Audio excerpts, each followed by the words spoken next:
what the doctors meant at that time is that baby has very high levels of bilirubins. So immediately I delivered my baby.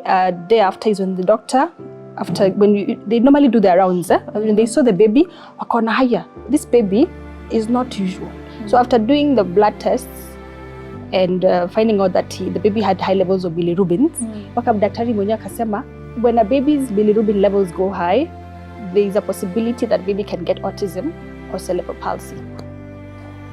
So your heart was beating? So you've done normal birth, you've given birth naturally. How do you rest? You're under pressure by the nurses to get milk. Hey, hakuna maziwa. Now your baby is in the nursery. It was the toughest time of my life. And what happened now? What happened to Israel? So Israel akaketi pale, he was lying in the machine that just to help him reduce the bilirubin levels. He did that for a while. And at that time, the doctors used to inject, they pierce the leg, they remove blood all over. Baby was all over black, and he's baby 1 day old, 2 days old, very tiny. So you can imagine he used to cry a lot. He used to really cry a lot. He used to really get stressed, And then the problem with those machines, the baby is covered, their faces are also covered. Their eyes are covered because of the rays of the light.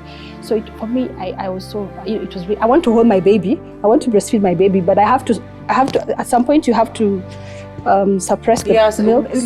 Yes, wanakusqueeze mpaka maziwa itoke. Yeah, wanakusqueeze alafu ndo waeke kwa hizo matubes.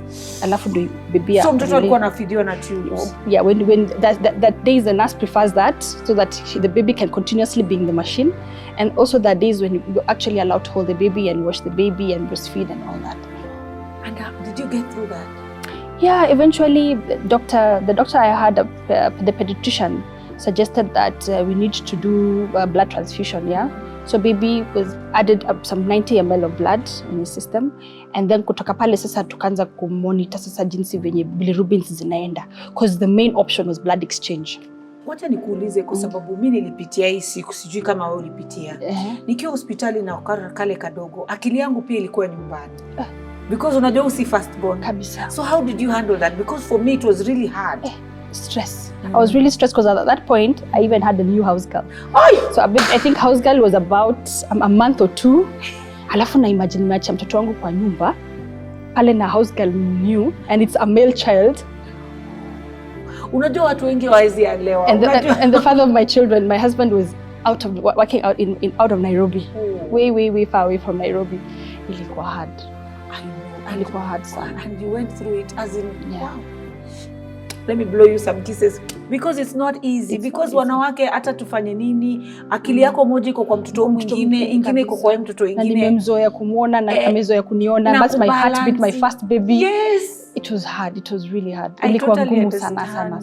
Oi, pole. Asante. Sasa and were you okay after Israel ametoka hospitali yako? So were you okay body wise wewe? Because unajua si wote tunashughulikia mtoto tunajisahau. How were you body wise? Sasa size 8 hapo sasa it was hard. It was really hard. I went through a very very painful experience. What happened? Nilipitia mambo makubwa sana kwa sababu at that time I realized what's wrong with my system? There's a problem with my system. Kwa sababu wenye tulidischargewa tukaenda nyumbani. Ndio nika realize nikiwa katika msalani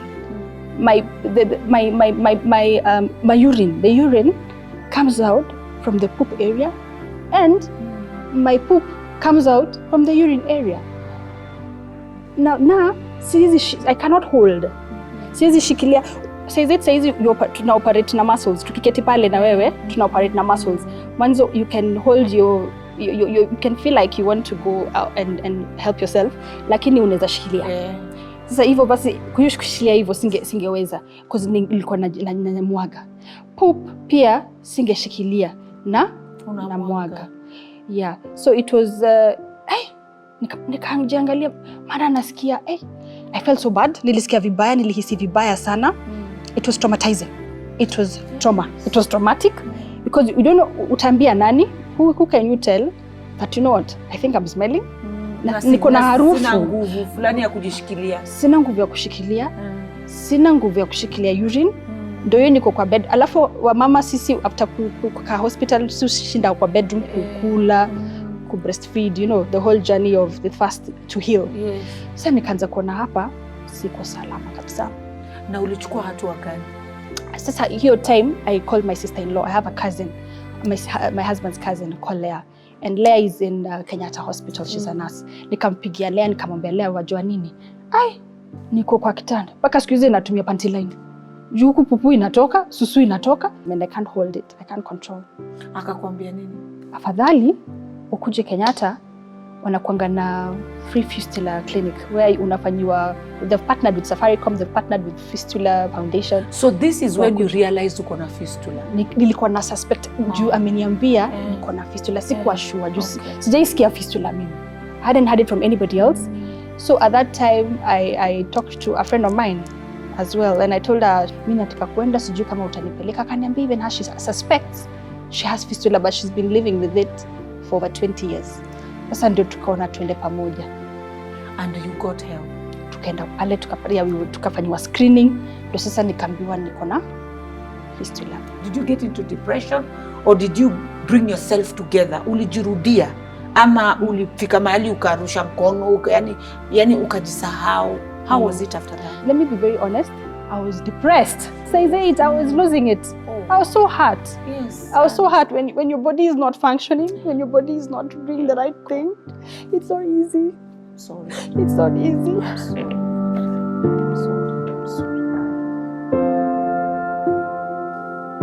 No, I understand you. Yeah. And why I understand you a bit is because uko supposed kushughulikia mtoto.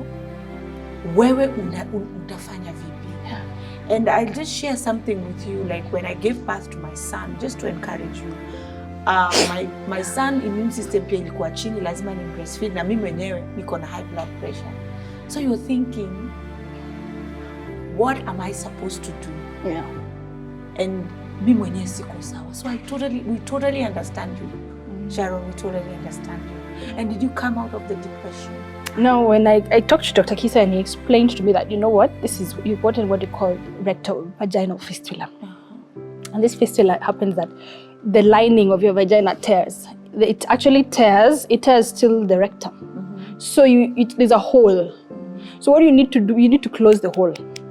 So you need surgery that will close up the fistula. You know, and he told me the causes of fistula. And for my case, the cause of my fistula ilikuwa nililabor for too long.